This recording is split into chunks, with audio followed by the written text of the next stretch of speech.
Hello, hi everyone. Welcome back to Wu Can Cook. My name is Wesley, and this is a show where we are slowly cooking our way through all of the food from my childhood.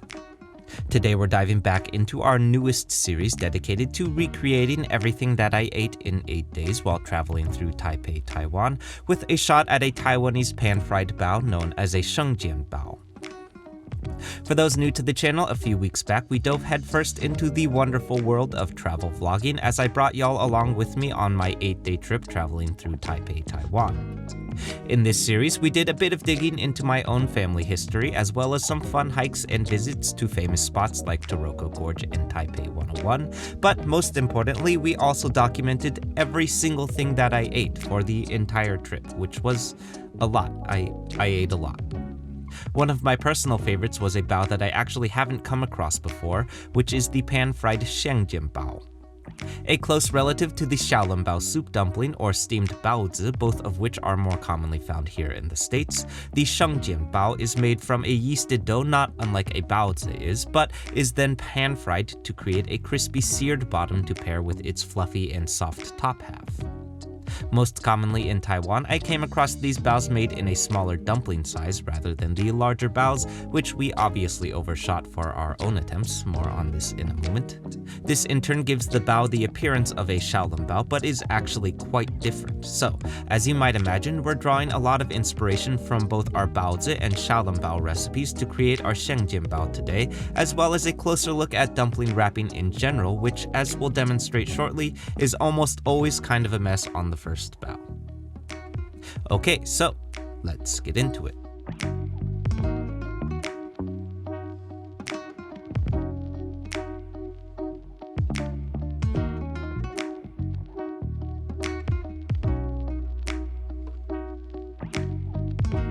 Alright, so diving right in, we're kicking things off here first with our dough today, since it will need a bit of time for proofing. This is 1.5 cups of AP flour combined with a half cup of cornstarch and a pinch of kosher salt that I'm adding to my largest mixing bowl.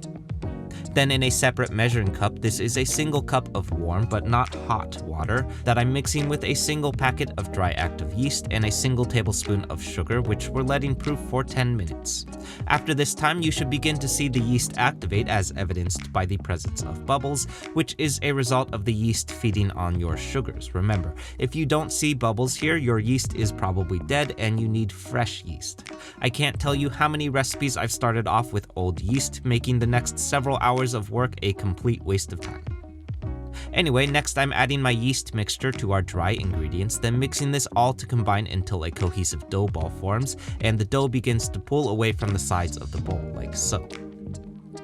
As always, remember that cup measurements are notoriously inaccurate, which I personally prefer to lean into, so add more water or more starch as needed to achieve the texture that we're in search of today. I ended up adding, I think, another 2 tablespoons of cornstarch for my own attempts. Once we have a nice cohesive dough ball, I'm adding a single tablespoon of sesame oil to the bowl and kneading the oil into the dough, then covering and letting this all proof in the oven with the oven light on for 1 hour.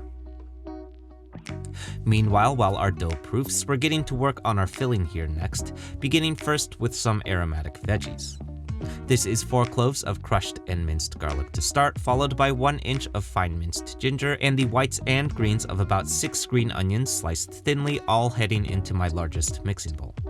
As a side note, I've seen a few folks reserve these leafy greens here for garnish, which kind of seems like a waste really, because they're almost certainly just gonna fall off of the bao if you ask me, so I'd much rather use these in my filling personally.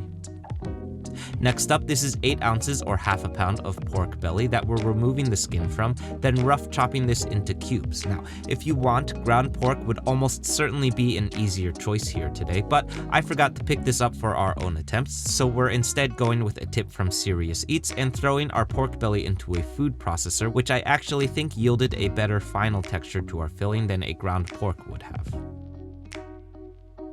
Moving on to our marinade next, keep in mind that this is the only seasoning that will be going into our bao today, so it is going to be fairly heavy on the umami forward ingredients.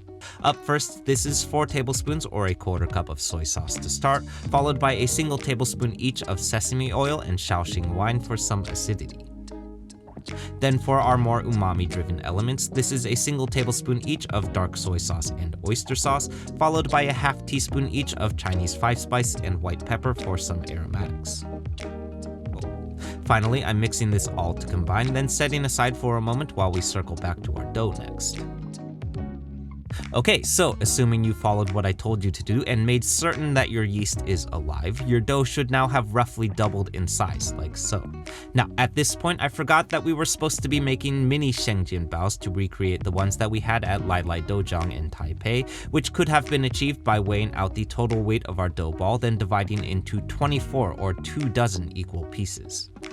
I instead divided these into 12 equal pieces, yielding slightly larger baos for our own attempts, which I think is fine, and also way less folding, but choose for yourselves accordingly. In any case, whatever size that you do choose here, I'm liberally flouring my work surface, then forming a coin shape with my hands before rolling these out into about 4 inches in diameter, rotating a quarter turn after each roll. Then we're adding about a tablespoon of filling to the center and folding shut with rotating pleats. Now, as promised, I have done minimal editing here so that we may take a closer look at the folding process. So this is the first of 12 attempts for me here today, which has a number of mistakes that I can spot personally. For starters, the dough coin is too wide, which means the dough is going to be too thin. Then this is also not quite enough filling, and the pleats are also crooked, hence ugly duckling. So, all this to say, don't be discouraged in your own rolling attempts because it's all part of the process, y'all. Here's a much better bao on my 6th or 7th attempt, around the time that I decided to start taking a tip from our baozi recipe and started pinching off the excess dough from the top of the bao, resulting in a more even pleat. I'm also doing one of these swirling techniques with my hands, sort of like what you would do when you make sourdough, which seemed to help produce a more circular shape to the bao too.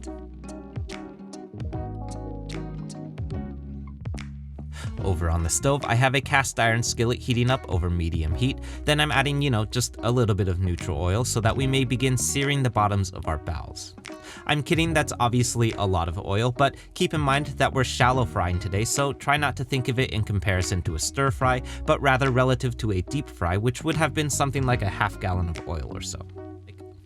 In any case, we're using a fry steam fry method that I like for things like pot stickers and other pan-fried dumplings. I'm starting by adding my baos into the hot oil and letting these sear for 1 minute undisturbed before adding a quarter cup of water, then covering with a lid to steam for an additional 1 minute. Then I'm removing the lid, giving a gentle shake, and letting these fry for an additional 1 minute until that remaining water has burned off, yielding a gently fried and steamed bao, like so.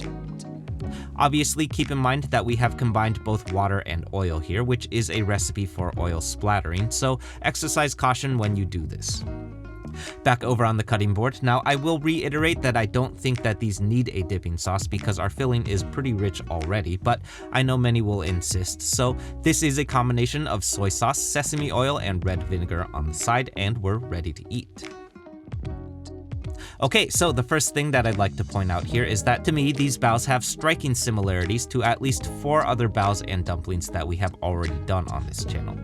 The crisped fried bottom is very similar to both the Japanese gyoza as well as the Chinese xianbing stuffed pancake. Then the dough that we have made here is essentially identical to the dough that we used in our baozi recipe, and the wrapping method is very similar to a xiaolong bao. I'm not really sure that I have a real point to all of this, other than to say that there is no cuisine that exists in a vacuum. All food is influenced by other food around it, which I think is beautiful and inspiring.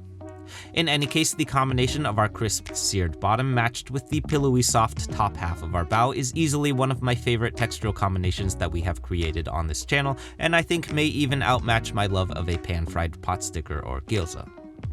Then I will also reiterate that our food processor pork belly mince might just be one of my new favorite methods for stepping up any ground meat recipe. The minced texture was just a little bit finer, which unless you're working with a freshly ground pork, I think easily outmatches most of the machine ground minces that I've used from big box grocery chains. Okay, so that's it everyone. I hope you enjoyed this and I hope you give this one a shot. For those who missed it, this video is part of a larger series dedicated to reproducing foods that I came across during our time traveling through Taiwan, so definitely check out that 2-part series next if you haven't yet too. For the Bay Area locals, come find the Wu Can Cook fried rice pop-up at the West Oakland Farmers Market every Sunday, literally in front of the food hall where we'll be opening our very first brick and mortar later this year. As always, like, comment, subscribe, share, be nice interneters, and I'll see you soon. Bye.